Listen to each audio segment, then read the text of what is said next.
Assalamualaikum warahmatullahi wabarakatuh. Waalaikumsalam warahmatullahi wabarakatuh. Gimana anak-anak hari ini? Baik, Bu. Oke, sebelum kita mulai, alangkah baiknya kita berdoa dulu, dipimpin oleh Iman. Berdoa dalam hati mulai. Selesai.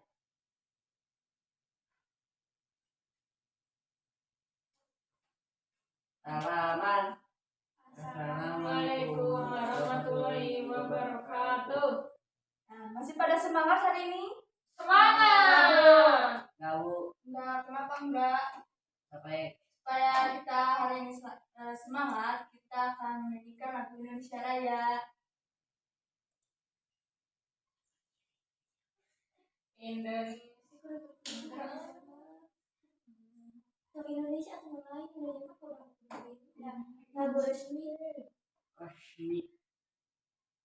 Berdiri aja gini, Bu. Oke, berdiri ya semuanya.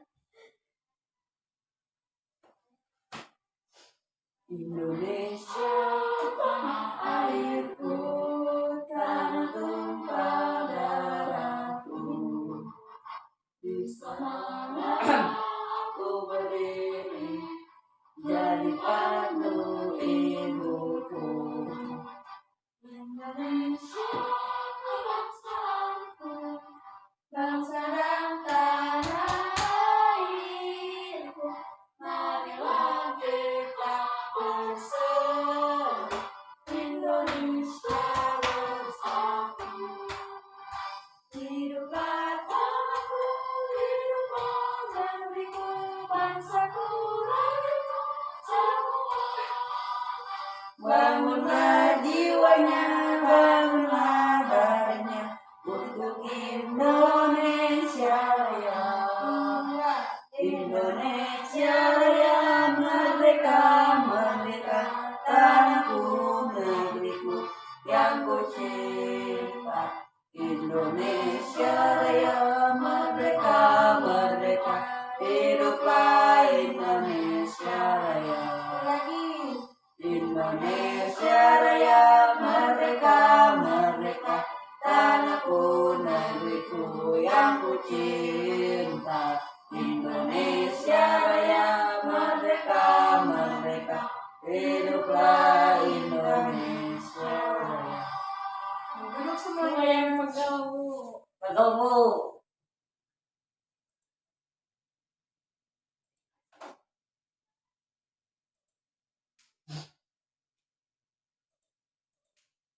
Oke.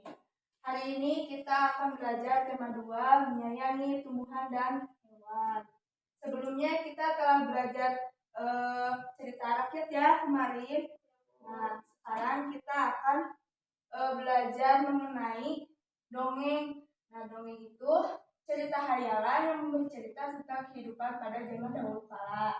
Dan dongeng biasanya berisi pesan atau amanat dan juga memiliki alur, yaitu alur itu rangkaian peristiwa dalam cerita. Nah, coba Vera bacakan jenis-jenis dongeng. Yang pertama itu ada dongeng dengan latar belakang sejarah yang mengandung hal-hal ajaib dan dianggap suci. Nah, coba Irman baca Fabel. Fabel dongeng yang tokohnya adalah hewan dan menceritakan tentang kehidupan mereka. Coba Siska. Legenda di sini dongeng mengenai peristiwa sejarah, sesuatu, nama daerah atau asal-usul daerah. Nah, coba Ibu pengen tahu nih contoh Fabel itu apa aja? Kurang Dongeng tahu, Fabel. Bu. Nah, dongeng Fabel itu seperti contoh cerita dongeng kancil, tentang kancil, terus kelinci. Nah, seperti itu. Terus kalau legenda itu dongengnya seperti tentang Tangkuban Perahu, ya. Udah pada dengar belum tentang legenda Tangkuban Perahu?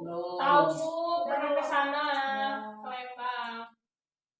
Nah, selanjutnya ada parabel. Nah, parabel itu dongeng yang menggunakan perumpamaan untuk menyampaikan pesan dan Moral. selanjutnya ada hikayat. Nah, hikayat itu dongeng yang menceritakan kehebatan atau kepahlawanan seseorang. Nah, unsur-unsur dongeng ada tokoh, latar, watak tokoh, pesan amanat, dan alur. Nah, tokoh itu dongeng para pelaku yang ada di dalam cerita dongengnya. Nah, latar itu seperti tempat, waktu, atau suasana dalam dongeng. Lalu ada watak tokoh. Nah, watak tokoh itu sifat karakter dalam dongeng. Terus ada pesan atau amanat. Pesan yang seperti pesan yang ingin disampaikan penulis dalam cerita dongeng kepada si pembaca. Lalu yang terakhir ada alur. Nah, alur itu rangkaian peristiwa dalam dongeng. Nah, mengenali karakter tokoh dalam dongeng. Karakter tokoh dalam dongeng ditemukan dengan yang pertama ada apa, Cina? Disampaikan secara langsung oleh pembuat dongeng Melalui percakapan antar tokoh, disampaikan oleh tokoh lain dan pendapat tokoh lain.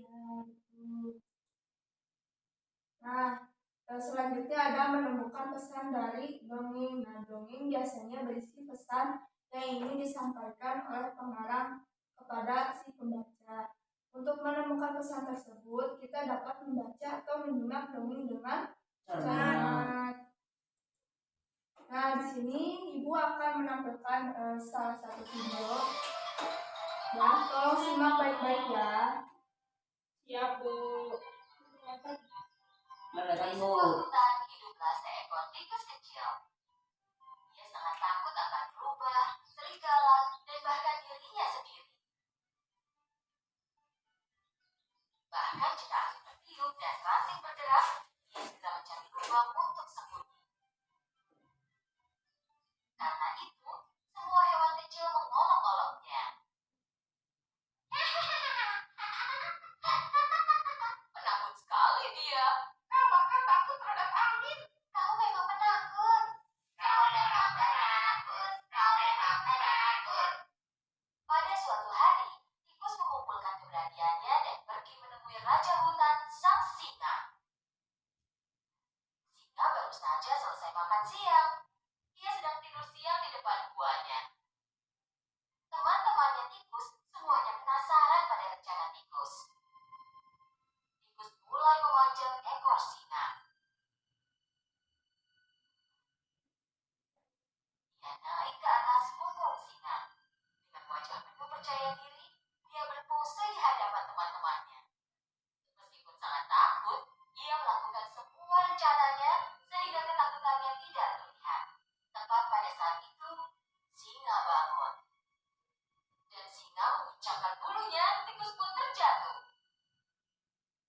Tikus dan singa saling berpandang-pandangan. Semua hewan yang melihat itu menjadi khawatir.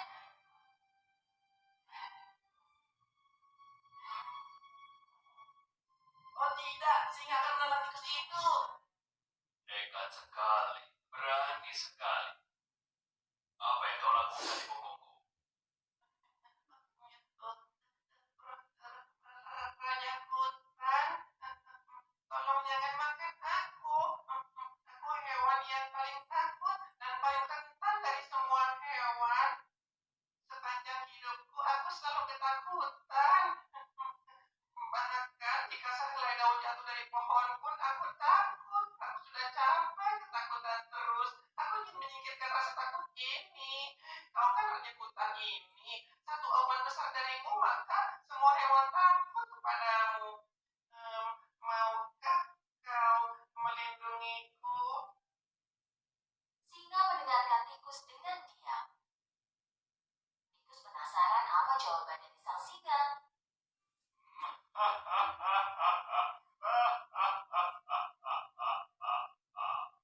Dan kenapa aku harus menolong? Beri aku satu alasan bagus kenapa aku tidak boleh memakan. Bantuanmu akan kubalas, aku janji. Mungkin satu hari nanti aku akan membantumu. Begitu tikus selesai menyampaikan permohonannya, singa mengaum dengan sangat keras. Bagaimana tikus kecil sepertimu akan bisa bisa membantu. Tapi karena melihat tikus kecil itu gemetar, singa memutuskan untuk tidak memakannya. Untunglah aku sudah kenyang. Sekarang pergilah dari hadapanku. Tikus pun lari dan menjauh dari sana. Melihat kejadian itu dari kejauhan, teman-teman tikus ikut terkejut. Beberapa waktu telah berlalu. Singa merasa lapar dan mulai berjalan menjelajahi hutan. Tetapi ia tidak memperhatikan jebakan pemburu dan ia tertangkap. Ia tergantung di udara dalam sebuah jaring besar. Ia mencoba membebaskan diri dari jaring itu, tetapi tidak bisa. Ia adalah raja hutan. Jadi jika berteriak minta tolong, ia akan dipermalukan. Dan seluruh pemburu akan mendengarnya, lalu akan cepat-cepat menangkapnya. Tak punya pilihan, singa mulai menunggu. Sementara itu, hewan lain yang tinggal di hutan memperhatikan sang singa.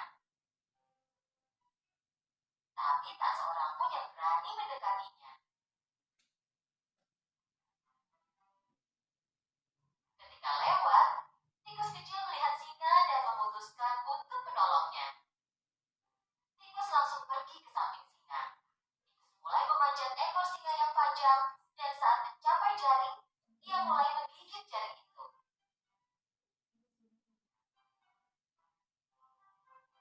Pada saat itu, kelinci berlari di samping mereka. Hai teman, cepatlah, para pemburu segera datang. Hewan-hewan lain yang berkumpul tiba-tiba mulai berlari ketika mendengar kata pemburu. Tapi tikus terus menggigit jaring dengan tekun. Akhirnya, jaring itu robek dan singa jatuh lalu terbebas. Ayo, rombatlah punggungku, kita pergi dari sini. Tikus melompat ke punggung singa dan mereka melarikan diri.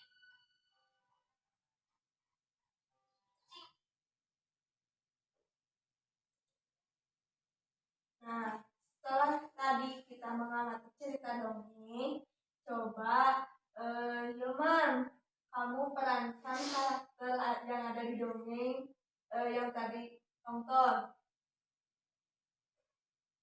Itu Bu. Ya, jadi katanya tikus itu katanya apa? Penakut ya. Ya. Penakut. Lalu dia datang Para singa memberanikan diri. apa? Karena dibilang penakut. Setelah itu meminta permohonan. Para singa Ya, Agar tidak dijahati, Bu. ya betul. Setelah itu singa kenapa cina terjerat jaring ya? gara-gara ada pemburu. Ya, lalu ditolong oleh tikus. Tikus itu Tikus juga baik, Bu. Ya, jadi pesannya Ya, setelah ketika kita punya teman, ketika kita punya teman yang penakut jangan diejek. Nah, terus kalau misalkan kita meminta tolong, ada yang minta Harus tolong, kita dibantu. harus dibantu. Tuh. udah Bu. Baik, yang selanjutnya. Nah, selanjutnya Ibu akan memberi tugas ya mengenai tentang pohon apel yang tulus. Nah, dibaca dan diisi ya soalnya. Ya Bu.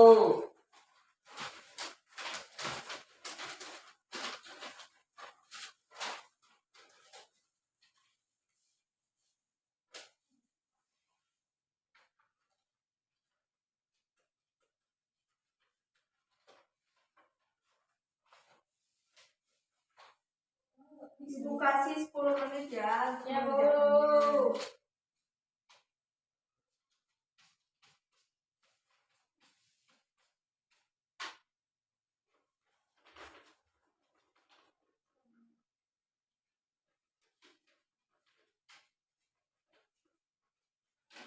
Sudah, Bu, aku, Bu. Kamu. Nah, coba kita akan Risa dulu ya jawabannya. Ya Bu. Baca bareng-bareng, Bu. Ya. Coba bacakan dulu cerita dongengnya oleh Hilman. Dahulu kala ada sebuah pohon apel besar. Ada seseorang anak laki-laki bermain di sekitar pohon itu. Dia sangat menyayangi pohon itu. Pohon itu juga senang bermain bersamanya. Waktu berlalu, anak laki-laki itu tumbuh dewasa. Suatu hari, ia datang kembali. Pohon apel menyambutnya dengan gembira. Ayo bermain bersamaku, ajak si pohon apel. Aku tak punya waktu untuk bermain. Kami membutuhkan rumah untuk tempat tinggal. Biasakah kau membantuku? Kamu telah memotong cabang-cabang pohonku ini untuk membangun rumahku. Jadi anak laki-laki Itu memotong semua cabang pohon dan pergi dengan dia. Pohon apel itu senang melihat temannya berbahagia. Tapi dia tak pernah kembali sejak saat itu. Pohon apel kembali merasa kesepian dan sedih. Akhirnya laki-laki itu kembali lagi. Laki-laki itu dan pohon apel sekarang sudah sama-sama tua. Aku sudah tak bisa memberikan apa-apa, kata pohon apel. Tidak apa-apa, aku hanya membutuhkan sebuah tempat untuk beristirahat, jawab laki-laki itu. Baik, sisa batang pohon tua adalah tempat terbaik untuk bersandar dan beristirahat, kata pohon apel. Laki-laki itu pun duduk bersandarkan pada batang pohon yang masih bersisa. Pohon apel pun menangis bahagia. Akhirnya mereka pun bersama lagi, memberikan garis merah untuk panjang dan garis biru untuk pendek. Nah, coba siapa teman pohon apel tadi? Seorang laki-laki. Seorang laki-laki. Siapa yang jawabannya betul? Aku. Lalu yang kedua, apa yang dirasakan pohon apel saat bermain bersama temannya? Nah, Iya, Betul. betul. Lalu selanjutnya, apa kebaikan yang diberikan pohon apel? Membantunya, Bu. Ya, Betul. Ya salah.